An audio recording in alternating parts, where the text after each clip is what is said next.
Hello all అందరూ బాగుండాలని మనస్ఫూర్తిగా కోరుకుంటూ కడాయి పెట్టుకొని కడాయిలో నువ్వుల నూనె వేసుకొని అందులోనే గుప్పెడు వెల్లుల్లిపాయలు వేసుకోవాలి.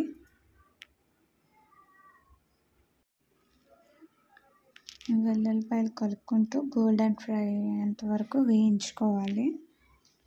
అది గోల్డెన్ ఫ్రై అయిన తర్వాత జీలకర్ర, ఎండుమిర్చి, కరివేపాకు వేసి అవి ఒక 2 minutes వేయించుకోవాలి గోల్డెన్ ఫ్రై అయ్యేంత వరకు.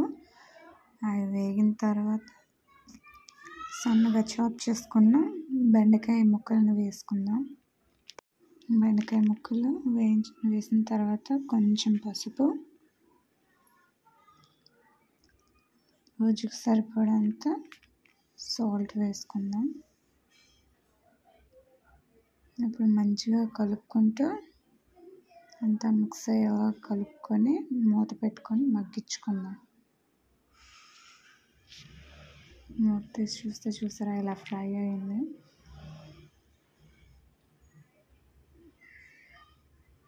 మళ్ళీ ఒక 5 minutes మూత పెట్టుకొని మగ్గించుకుందాం.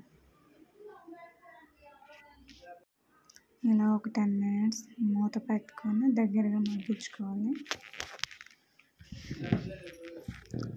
మగ్గించుకున్న తర్వాత బాగా అంతా స్ప్రెడ్ చేసుకొని ఈక్వల్గా మళ్ళీ ఒకసారి మూత పెట్టుకొని ఇలా దగ్గరగా కుక్ అయ్యేంత వరకు లో ఫ్లేమ్లో కుక్ చేసుకుంటూ ఇందులోనే మన కారానికి సరిపడంత కారం, కొంచెం గరం మసాలా పొడి వేసుకొని బాగా కలిపెట్టుకొని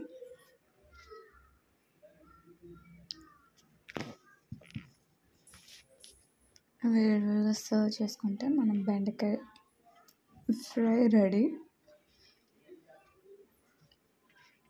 నచ్చితే లైక్ చేయండి, షేర్ చేయండి, సబ్స్క్రైబ్ చేయండి. Thank you.